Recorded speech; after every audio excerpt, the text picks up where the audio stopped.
E aí, pessoal, vamos lá, continuando aqui com o romantismo, né?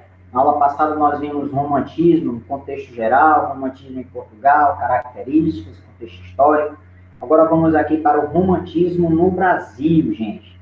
O romantismo no Brasil acontece aqui, surge, né, com a introdução da obra Suspiros Poéticos, do Gonçalves de Magalhães, em 1836. O romantismo aqui no Brasil tem como pauta aqui a nossa independência, né?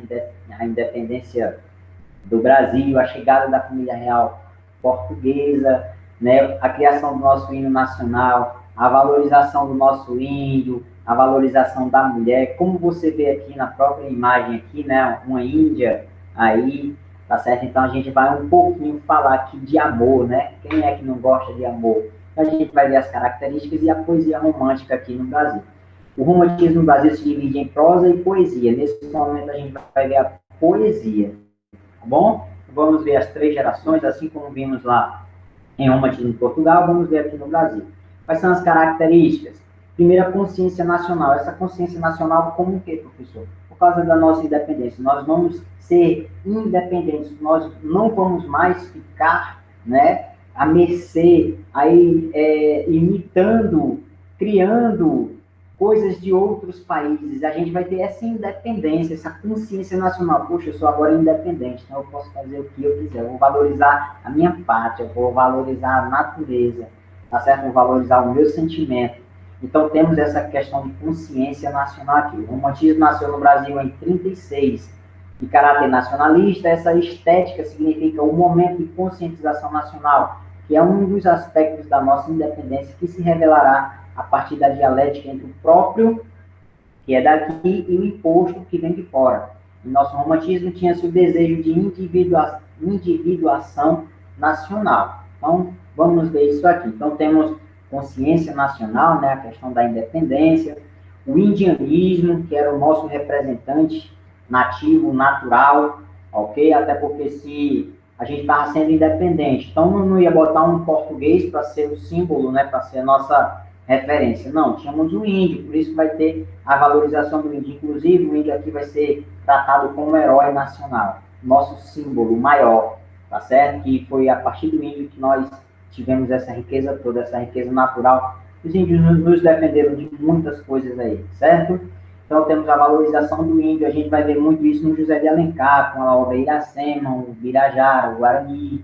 Então, o indígena era a figura representativa da independência estética do romantismo brasileiro em relação aos outros países. Lá na Europa tinha lá os cavaleiros medievais, né? Tínhamos os cavaleiros, enfim. Aqui nós temos o índio. O índio é que vai ser o nosso herói, beleza? Outra coisa também, gente, que eles usavam, né, o romantismo no Brasil, uma linguagem simples, tá certo? O amor surreal, aquele amor inalcançável, tá certo? A questão da imaginação, o sonho, ok? O ser humano romântico, aqui o homem romântico, ele inventa demais, ele imagina demais, tá certo? Inclusive ele ultrapassa isso, mas ele tem a liberdade de fazer, tá bom? Então temos também a questão da subjetividade, que também é uma característica muito importante, não está aqui, mas cito aí para vocês a subjetividade, a imitação da natureza, a valorização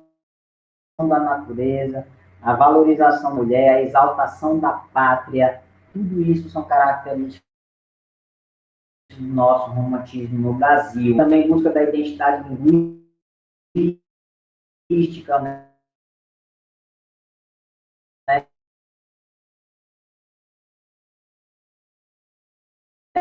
A nossa língua, a gente segunda face, a exacerbação sentimental, e a terceira, a face de cunho sócio, né? Aliás, social liberal. Então, a gente vai ver cada um. A primeira geração é aquela nacionalista, aquela independência mesmo, para representar a nossa pátria. Era aquela fase madura ainda, tá certo? Aliás, madura não, aquela fase de iniciante, nós estamos nos preparando, tá certo? Então, a primeira fase vai valorizar a nossa pátria, tá certo? Por isso que vai ser chamado de primeira geração ou nacionalismo indianista, tá certo? Porque vai ter o nosso índio, vai exaltar a pátria, o povo, o heroísmo, tá certo? Indígena, tá certo? Temos como representantes aqui o Gonçalves Dias, com a canção do exílio, né, que todo mundo já conhece, Minha Terra Tem Palmeiras, Onde Canto Sabiá, As Aves que Aqui Gojeiam, Não Gojeiam, como lá. Temos também o Gonçalves de Magalhães, com a obra Suspiros Poéticos e Saudades também, e também ele fez peças de teatro, né, trouxe teatro aqui no Brasil, que foi muito importante também, tá certo? No período aqui da nossa independência. Gonçalves Dias também tem um poema muito famoso chamado Ijuca Pirama, certo? Fala aí do índio. É muito bacana essa história, gente. Leiam aí, tá certo? Não vou resumir não para o vídeo não ficar muito grande, mas gente, pelo menos ver o resumo aí, certo? Na internet. Então temos aqui alguns trechos, né? Então a poesia é só produção mesmo de poemas, ok? A primeira geração valoriza o nosso índio, nosso povo, nosso herói.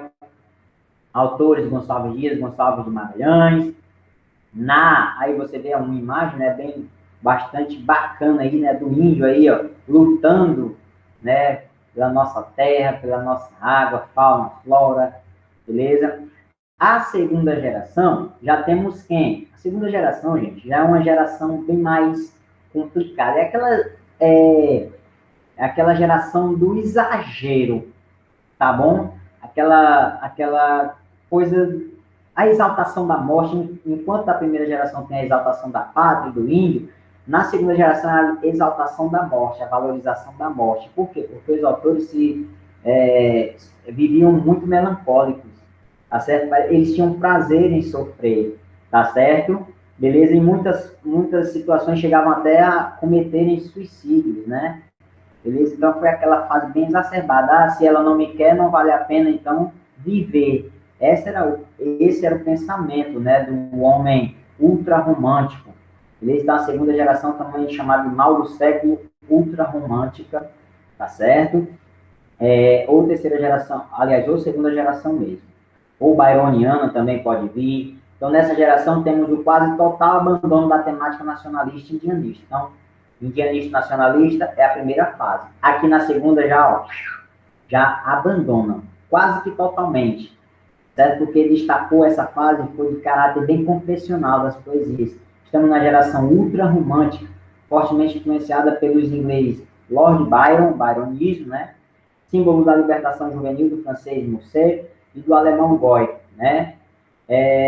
Os poetas centraram-se nos seus dramas existenciais, revelando em seus poemas suas subjetividades, suas paixões, seus desejos mais recônditos, ou seja, mais escondidos, tá certo? Mas que estavam na alma. Então, esses poetas aqui vão ter muito essa questão da tristeza, da melancolia, da exaltação da morte. Essa é a segunda geração. Quais autores podemos destacar? O nosso ilustre, amado, todo mundo já sabe, Álvares de Azevedo, tá certo? Ele, o Casimiro de Abreu, também outro poeta da segunda geração, certo? O mal do século. Tranquilo? Então, Casimiro de Abreu e Álvares de Azevedo são os principais autores aí da segunda geração romântica no Brasil. E na terceira geração, a gente já tem mais aquela relação mais do social, tá certo? Já temos mais aquela relação do social. Aqui a terceira geração é condoreira. Como principal destaque aqui temos o nosso Castro Alves. O termo condoreira faz alusão à ave condor. Trata-se da maior ave voadora do mundo, a qual conta com excelente visão e capacidade de localizar presa a quilômetros de distância. Apesar dessas características, a terceira geração romântica é também chamada de condoreira, devido aos ideais de liberdade defendidos por ela. Okay? Então, aqui temos a questão da liberdade, pessoal. Por isso, entra o social, não mais aquela questão, né, que a gente a gente viu na primeira geração e na segunda, né? Aqui já entra mais um pouquinho do escravo, aqui entra também o erotismo também, tá certo? Aquela liberdade mesmo.